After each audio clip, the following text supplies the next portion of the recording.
Now we come over to the metabolism of काइलोमाइक्रॉन्स।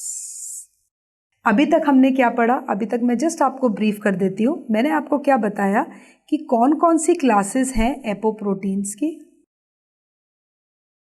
Different classes. एक मैंने आपको इसमें बताया ApoB48 और ApoB100। ये दोनों एपोप्रोटीन्स हमारी बॉडी में सिंथेसाइज होते हैं by what? By RNA editing. और ये जो काइलोमाइक्रॉन्स हैं इनमें more fat, less protein, specific for ApoB48 और responsible for exogenous transport.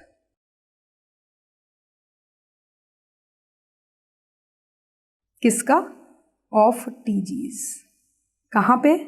Liver, adipose tissue and muscle.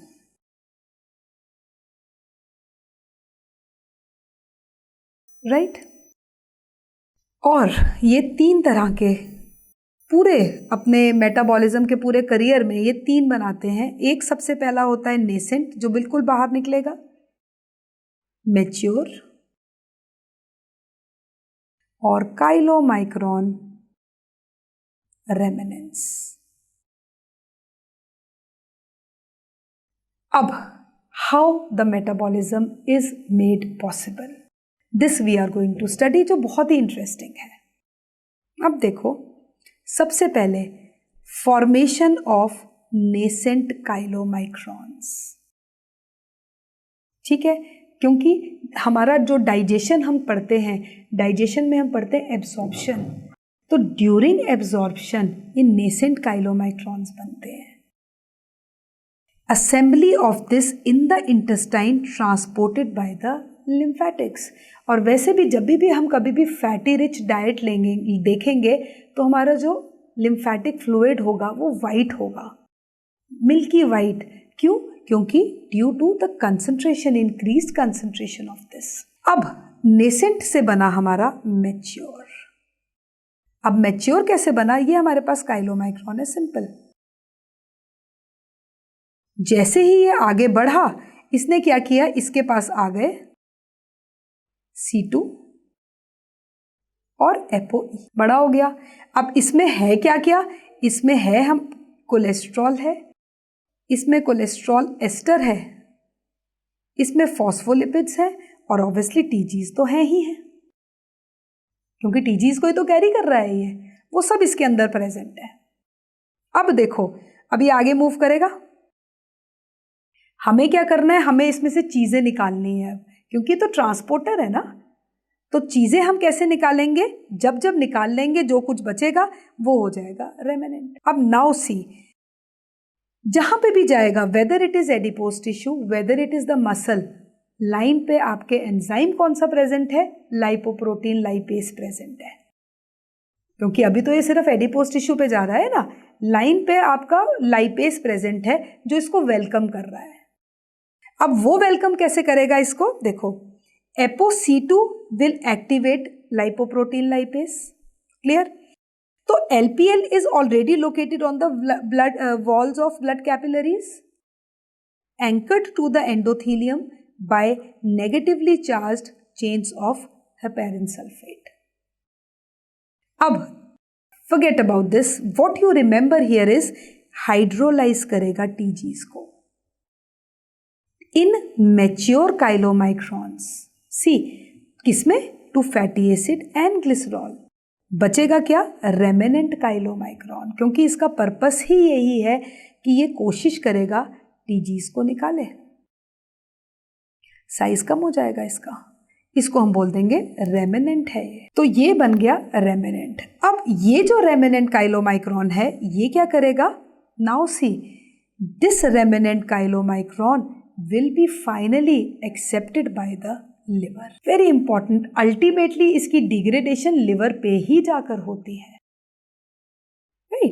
और बाय रिसेप्टर मीडिएटेड एंडोसाइटोसिस, क्योंकि लिवर के पास एक रिसेप्टर है जो इसको एक्सेप्ट कर रहा है.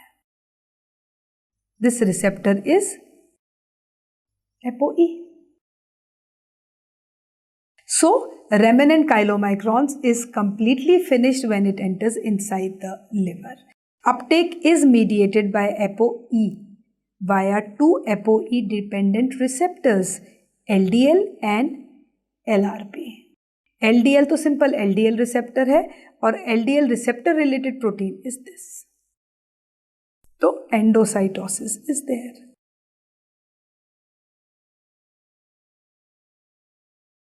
ठीक है, और यही चीज डायग्राम में दी हुई है. Whatever is there it is given in the diagram. अब देखो इसमें ये है हमारा इंटेस्टाइन. काइलोमाइक्रॉन नेसेंट, जैसे ही इंटेस्टाइन से बाहर निकले उनको मैच्योर होना है. मैच्योर होने के लिए उनको ApoC2 चाहिए, उनको ApoE चाहिए. एंटर हो गए. अब देखो यहाँ पे टीजीज का कंसंट्रेशन ज़्यादा है. ये बड़ा इंपॉर्टेंट पिक्चर है क्योंकि काइलोमाइक्रॉन्स आर रिस्पॉन्सिबल फॉर एक्सोजीनस टीजीज. साथ में हमारे क्या है, ApoC2 है जो एक्टिवेट करेगा लाइपोप्रोटीन लाइपेज को. ठीक है, और ये हमारा है, I just right the name here, this is simple mature chylomicron. This is the house. LPL lipoprotein lipase has accepted it. क्यों? क्योंकि ये यहाँ पे लाइन बना के रखता है और जब इसने इसको एक्सेप्ट किया, जैसे ये एडिपोज टिश्यू है, तो यू कैन से टीजीज विल बी ब्रोकन. वो अलग आ जाता है कि टीजीज फ्री फैटी एसिड्स बनाएंगे, ग्लिसरॉल बनाएंगे. राइट? तो अब देखो यहां से जब ये बाहर निकला, अब देखो टीजीज का कंसंट्रेशन कम हो गया. क्यों हो गया? क्योंकि अब इसके साथ और चीजें आ गई. देखो ApoC2 एपो बाहर निकल गया क्योंकि इसका काम अब खत्म हो गया. जब इसका काम खत्म हो जाएगा तो हमारे पास बचेगा क्या? हमारे पास रेमिनेंट बचेगा जिसमें ApoE तो रहेगा ही जो पहले भी था और साथ में ApoB48. अब जैसे ही ये यहां पे पहुंचा, लिवर ने इसको एक्सेप्ट कर लिया. As you can see, chylomicron remnants bind to specific receptors on the liver where they are endocytosed, मतलब कंप्लीटली डिसमेंटल्ड या डिग्रेडेड.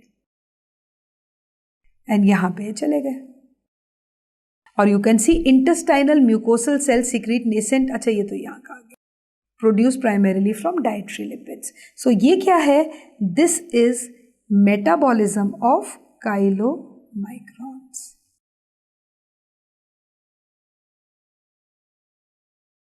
Right?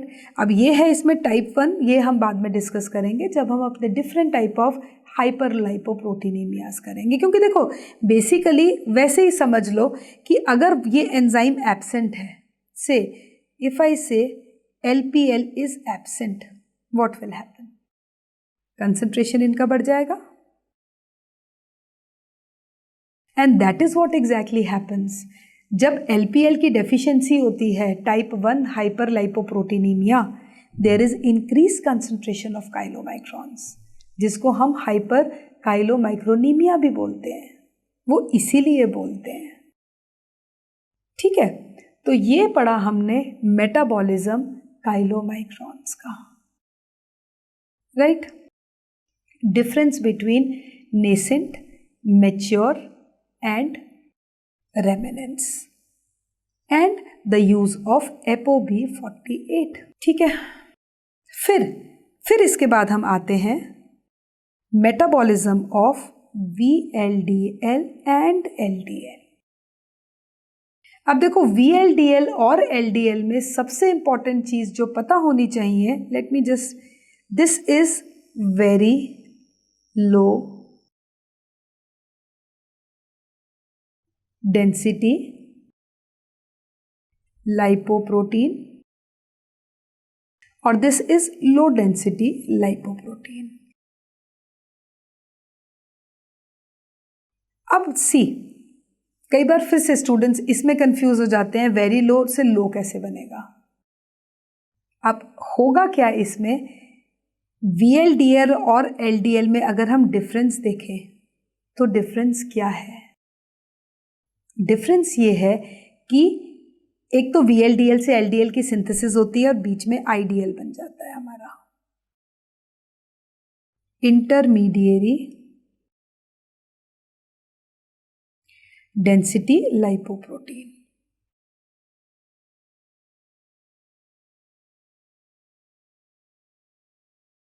वेरी लो माने इसकी डेंसिटी कम है, बहुत ही कम है।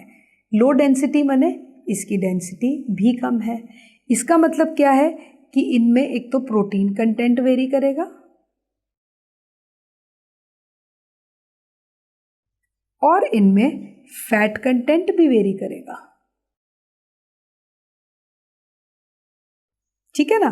अब देखो प्रोटीन कंटेंट कैसे वेरी किया कि ये जो हमारा LDL है, VLDL से LDL बनेगा, तो LDL is actually helping in transportation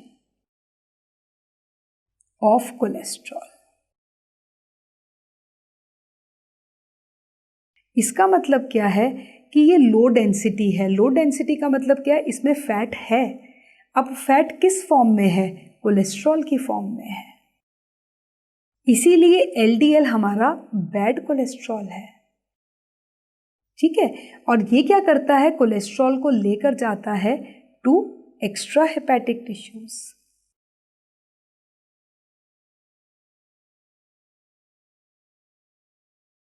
extra hepatic tissues, इसीलिए इसको हम लो डेंसिटी बोलते हैं, उसको वेरी लो बोलते हैं, क्योंकि there is a change, variation किसमें? प्रोटीन कंटेंट और फैट कंटेंट में। अब हम पढ़ेंगे VLDL से LDL कैसे बनता है, और इस प्रोसेस को पता है क्या बोलते हैं? इस प्रोसेस को हम बोलते हैं एंडोजीनस पाथवे।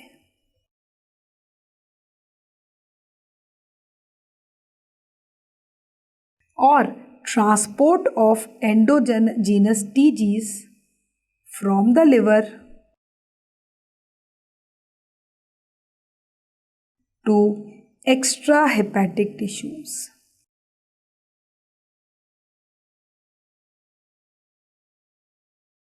राइट। अब देखो वही सेम जैसा हमने काइलोमाइक्रॉन्स में पढ़ा, 3 तरह के होंगे। सबसे पहले बनेंगे हमारे नेसेंट, फिर हमारे बनेंगे मैच्योर, फिर जो बच गया दैट इज रेमिनेंट, जिसको हम IDL बोल देंगे। अब नाउ सी नेसेंट VLDL, जैसे मैंने बताया कि इनकी सिंथेसिस होती है लिवर में। So assembly of nascent VLDL from the liver which carries endogenous TGs। इसका मतलब क्या है? ये है हमारे पास, जिसमें हमारे पास TGs हैं। TGs कौन से हैं? जो लिवर में प्रेजेंट है। ठीक है। अब ये जो नेसेंट VLDL है, ये मैच्योर में कैसे जाएगा? वही सेम जैसा काइलोमाइक्रॉन्स में था, ApoC2 आ गया और हमारे पास आ गया ApoE। तो ये क्या बन गया? ये बन गया हमारा ApoC2 और ApoE। ये बन गया हमारा मैच्योर VLDL। अब ये जो मैच्योर VLDL है, इसने क्या किया? वही सेम ApoC2 एक्टिवेट करेगा LPL को, जैसे उसमें किया था, लाइपोप्रोटीन लाइपेज को एक्टिवेट करेगा। जो जो काम की चीजें होंगी वो ले लेगा, यानी कि you can say TGs will be broken to form fatty acid and glycerol. जो बचा उसको हम बोल देंगे IDL, which is VLDL remnant. Write it here, VLDL remnant. अब ये जो आईडीएल बना ये फिर आगे जाकर एलडीएल बना देगा। और ये भी बहुत इंपॉर्टेंट प्रोसेस है, इसमें भी एंडोसाइटोसिस इज देयर। पिट्स होते हैं जिनको हम क्लैथरिन्स बोलते हैं, विच एक्सेप्ट दिस एलडीएल। ठीक है, सी IDL is taken up by the liver by ApoE receptor and it is transported to LDL and this is called lipoprotein cascade pathway following this। वही same जैसा हमने काइलोमाइक्रॉन्स में पढ़ा, नेसेंट, मैच्योर एंड रेमिनेंट्स। बस यहाँ पे जो VLDL रेमिनेंट है उसको हम इंटरमीडिएरी डेंसिटी बोलते हैं और वो फिर जाकर LDL में कन्वर्ट हो जाते हैं। This LDL is taken up by the tissues. Very very important process again. अब देखो, LDL is metabolised by LDL receptors by simple endocytosis. It's like this. यहां पे आकर LDL एंटर होता है, सेल ईटिंग, खाता है वो उसको, और receptor is ApoB100। So approximately 30% is degraded in the extrahepatic tissues and 70% in the liver। अब अगर हम इसकी पिक्चर देखें तो दिस इज द पिक्चर। अब नाउ सी, लिवर में देखो, लिवर में नेसेंट VLDL है। ठीक है, इसका एपोप्रोटीन कौन सा है? इसका एपोप्रोटीन है ApoB100। सिंस लिवर में है तो इसमें TGs का कंसंट्रेशन ज्यादा है फ्रॉम कोलेस्ट्रॉल और कोलेस्टेराइल एस्टर। राइट, अब इसने क्या किया, ये जैसे लिवर से बाहर निकला ApoC2 ApoE आ गया, पर फिर भी TGs का कंसंट्रेशन तो ज्यादा रहा ना, क्योंकि VLDL है ही रिस्पॉन्सिबल एंडोजीनस TGs के लिए। अब क्या है, अब यहां पे हमारा LPL एंजाइम है जो क्या कर रहा है, जो एक्सेप्ट कर रहा है, क्योंकि ApoC2 इसको एक्टिवेट करेगा। जब ApoC2 ने इसको एक्टिवेट किया, ये स्प्लिट कर जाएगा same fatty acids and glycerol पे। क्लियर? हमारे पास बचा क्या? We are left with IDL। अब ये जो इंटरमीडिएरी डेंसिटी लाइपोप्रोटीन है, अब इसको तो कन्वर्ट होना है ना LDL में, तो ये अपना ApoC2 को HDL को वापस दे देगा। वो वापस चला गया और हमारे पास आ जाता है LDL। LDL जो क्या करेगा, देखो इसके दो फंक्शंस हैं, जैसे मैंने बताया कि एक्स्ट्रा हेपेटिक टिश्यूज और ये लिवर पे भी जाता है। एक्स्ट्रा हेपेटिक टिश्यूज पे LDL कोलेस्ट्रॉल लेकर जाता है,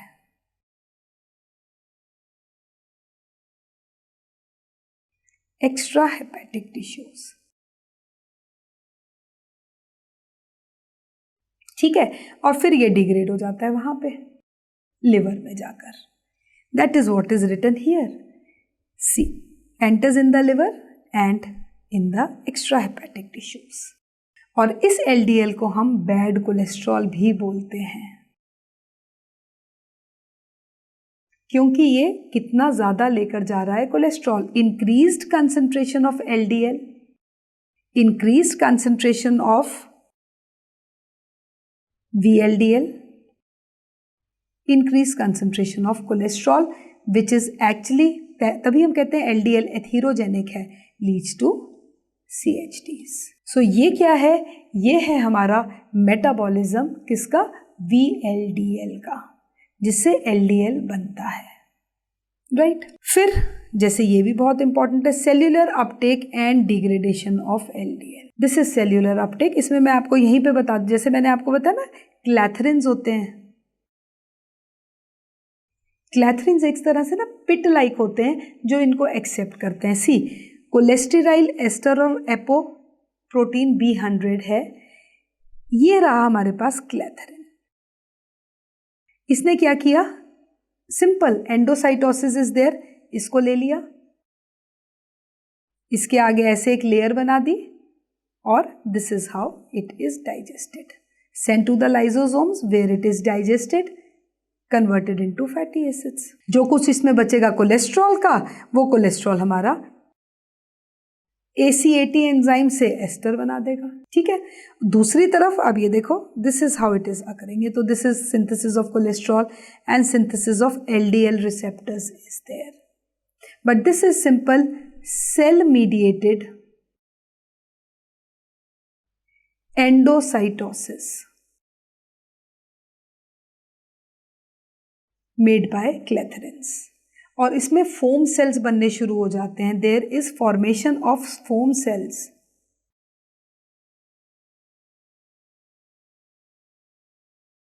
leading to a atherosclerotic plaque due to increased concentration of LDL, क्योंकि LDL कोलेस्ट्रॉल को भी लेकर जाता है, तो there is formation of foam like cells which is actually responsible for causing plaques and it is highly atherogenic in action, और HDL is a anti atherogenic जो इसके कॉन्ट्राडिक्ट या इसका काउंटर एक्ट करता है। So this is the metabolism of VLDL and LDL, right? Just go through this. वही same picture की description है। LDL supplies cholesterol to extrahepatic tissues. It binds to specific receptors on the cell membrane. The specific receptors are what? These are actually combined with clathrin, coated vesicles. और ligands for LDL receptors are ApoB100 and ApoE. They are present in the hepatic and extrahepatic tissues. Occur on the surface, देखो ये आ गया ना, cell surface in the pits, clathrin, and taken by receptor mediated endocytosis. receptor क्यों? जो उसको receive करने के लिए होगा, क्योंकि वो स्पेसिफिक है LDL के लिए। This is simple receptor mediated endocytosis. एक और चीज इसमें आ जाती है, अगर ये LDL रिसेप्टर नहीं होगा तो क्या हो जाएगा? Again increase concentration of the fats will be there. See, defect in LDL receptor results in the elevation of plasma HDL or cholesterol. But TG concentration will be normal in this. ये important है इसमें। Cholesterol बढ़ेगा पर TG की concentration फिलहाल normal होगी, और इसको हम बोलते भी हैं टाइप 2 हाइपर बीटा लाइपोप्रोटीनीमिया। ये अभी हम डिस्कस करेंगे इन different type of hyper and hypolipoproteinemias. And then we come over to a friendly, you can say, lipoprotein, which is HDL, which is also known as good cholesterol. Cholesterol. HDL को हम एक तो good cholesterol बोलते हैं, एक और हम क्या बोलते हैं? It is also responsible for reverse cholesterol transport.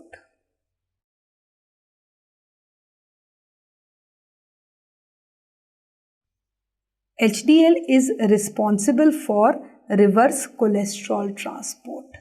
इसका मतलब क्या हुआ? ये उल्टा एक्ट करता है, मतलब रिवर्स चलाता है किसकी ट्रांसपोर्ट? कोलेस्ट्रॉल की, और इसीलिए इसको हम गुड कोलेस्ट्रॉल भी बोलते हैं।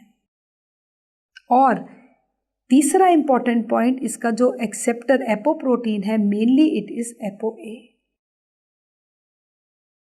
एपोए, ApoA1, right.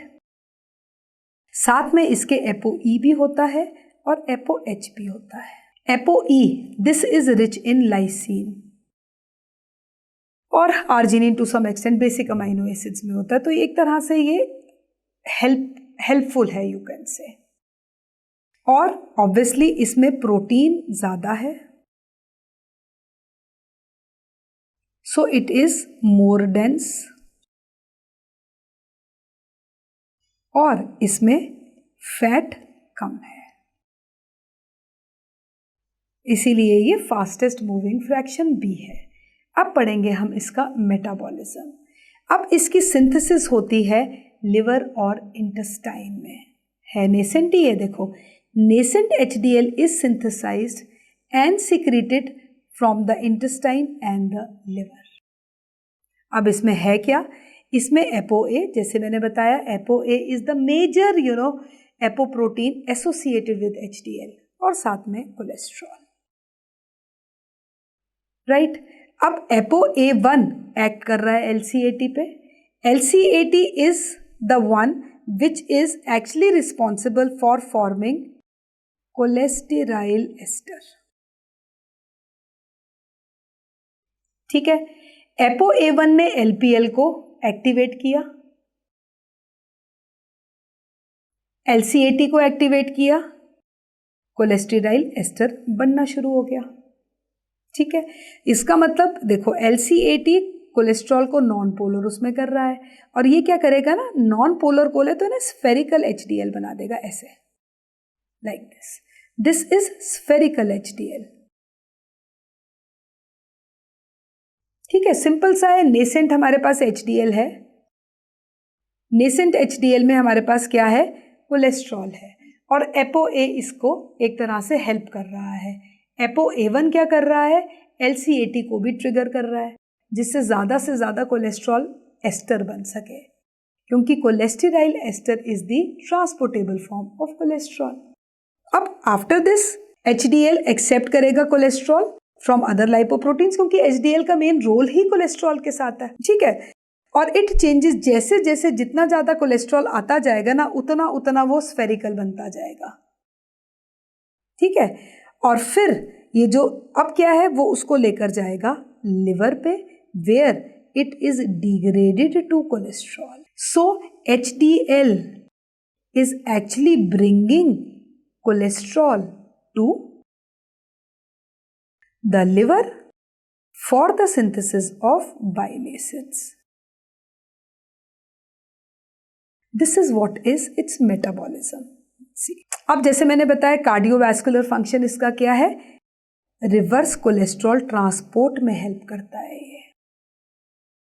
It plays an antioxidant role due to the enzyme paraoxonase and protects LDL from getting oxidised.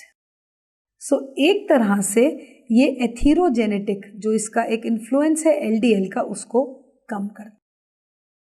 ये बहुत इंपॉर्टेंट है, इसका very very important function of HDL, right. अब देखो ये प्रोसेस ही बहुत इंपॉर्टेंट है। कौन कौन से एंजाइम्स चाहिए होते हैं रिवर्स कोलेस्ट्रॉल ट्रांसपोर्ट के लिए?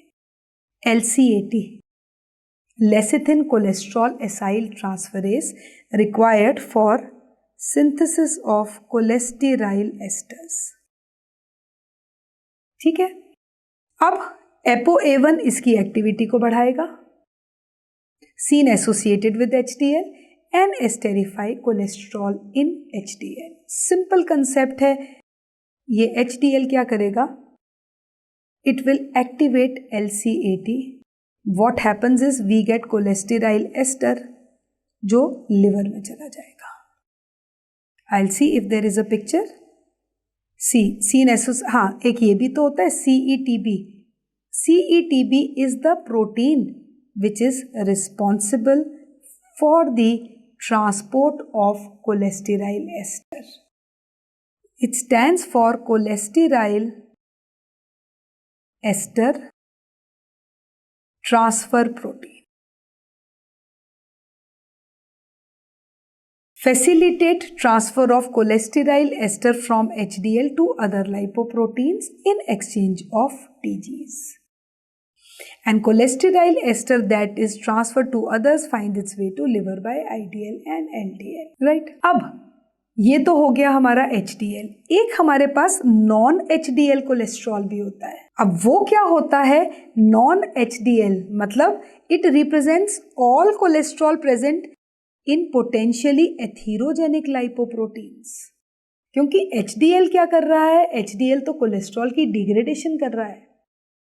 नॉन एचडीएल कोलेस्ट्रॉल क्या होगा? जिसमें कोलेस्ट्रॉल का कंसंट्रेशन ज़्यादा होगा। तो एक तरह से एस्टिमेशन है कि हम बताते हैं कि एचडीएल कोलेस्ट्रॉल कितना है, नॉन एचडीएल कोलेस्ट्रॉल कितना है, मतलब दूसरे जो लाइपोप्रोटीन्स हैं वो कितने हैं, जैसे LDL. It is a better predictor of cardiovascular risk than LDL cholesterol. Non HDL कैसे कैलकुलेट करते हैं? हम टोटल कोलेस्ट्रॉल में से एचडीएल कोलेस्ट्रॉल जितना है उसको माइनस करते हैं। This is a derived equation actually. और वैसे भी हमारा टोटल कोलेस्ट्रॉल किसके बराबर होता है? सब कुछ मिलाकर, given by Friedewald equation. Total cholesterol is equal to HDL plus LDL plus VLDL, और वीएलडीएल बराबर होता है TGs divided by 5। Not valid और एक्यूरेट। अगर टीजीज का कंसंट्रेशन इतना ज़्यादा आ जाएगा तो वैसे भी ये तो काम ही नहीं करेगा, ठीक है।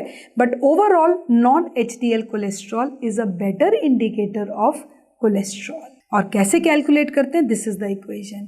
टोटल कोलेस्ट्रॉल जितना भी हमारा कोलेस्ट्रॉल का कंटेंट आएगा ना, उसमें से हम एचडीएल कोलेस्ट्रॉल को निकाल देंगे तो बचेगा नॉन एचडीएल, राइट। फिर हम करते हैं what are the desirable and risk levels of serum non HDL cholesterol. तो अगर हम इसका आइडियल लेवल देखें, ideal is 130 to 159 milligram per DL.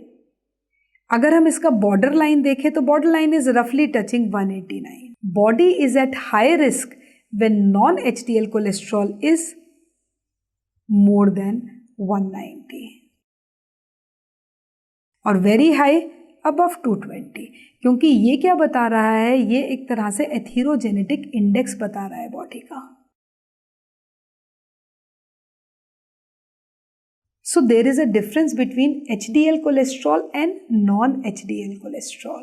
This is what I am trying to say. अगर हम टोटल कोलेस्ट्रॉल लेंगे, उसमें से एचडीएल कोलेस्ट्रॉल माइनस कर देंगे तो हमारे पास एचडीएल कोलेस्ट्रॉल माइनस कर देंगे तो हमारे पास आएगा नॉन एचडीएल कोलेस्ट्रॉल, राइट। अब हम ये जो नॉन एचडीएल है इसको कैसे कम कर सकते हैं? सिंपल सा है, reduction in the consumption of total calories, obviously, avoidance of saturated and trans fatty acids, और diet should be rich in omega fatty acids. हमेशा याद रखना ये जो ओमेगा फैटी एसिड्स हैं they are cardio protective.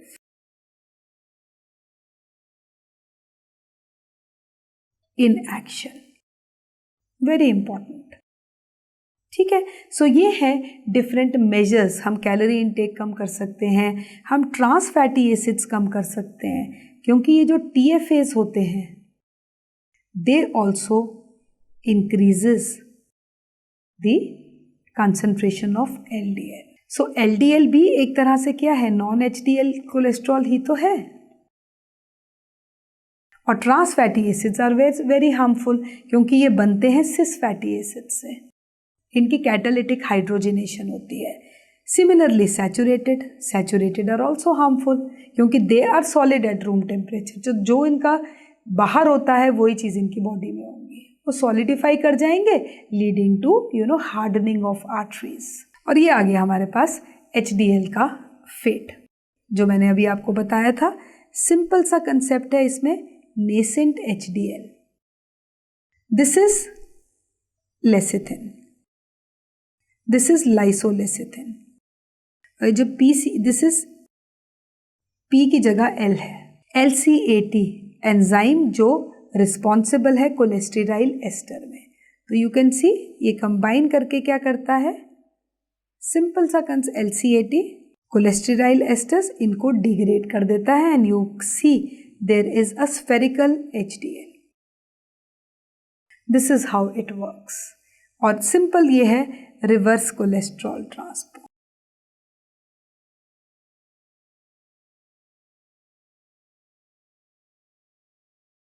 Right. और bad cholesterol is LDL, good cholesterol is HDL। अब देखो LDL क्या करेगा? ये है हमारे पास लिवर, ये हमारे पास एक्स्ट्रा हेपेटिक टिश्यूज,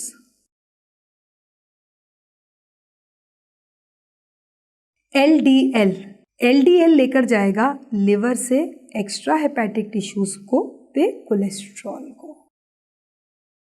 सो ये डिपॉजिट करेगा कोलेस्ट्रॉल। और HDL क्या कर रहा है, एक्स्ट्रा हेपेटिक टिश्यूज से लिवर की तरफ ले जा रहा है, किसको, कोलेस्ट्रॉल को। सो ये कर रहा है कोलेस्ट्रॉल का कंसंट्रेशन डिक्रीज। और साथ में ये क्या कर रहा है, लिवर पे लेकर जाता है तो यहां पे बाइल एसिड्स की भी सिंथेसिस हो रही है। So HDL is our friend and LDL is our foe, right. अब फिर इसके बाद एक और इंपॉर्टेंट कंसेप्ट आता है after this, what is the difference between hormone sensitive lipase and lipoprotein lipase.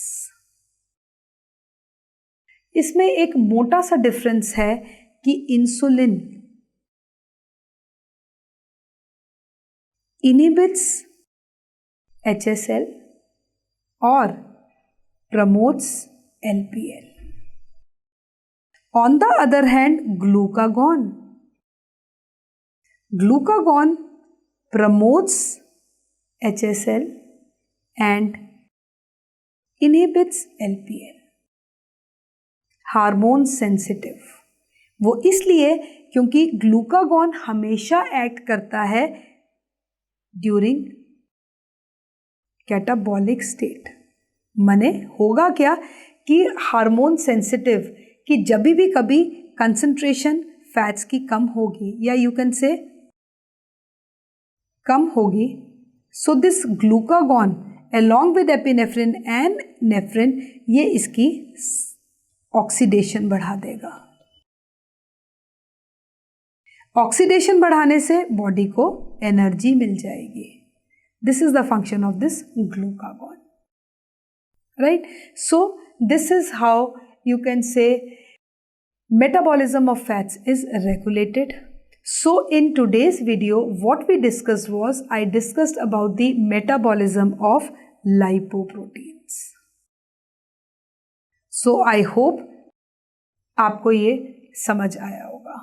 इसमें बेसिक सी चीज़ बस आपको इतनी याद रखनी है, अगर आपको पता है काइलोमाइक्रोन का स्ट्रक्चर कैसा है, अगर आपको पता है HDL का कंसंट्रेशन कैसा है, स्ट्रक्चर कैसा है, क्या फंक्शन है, तो हमें आराम से ये समझ आ जाएगा।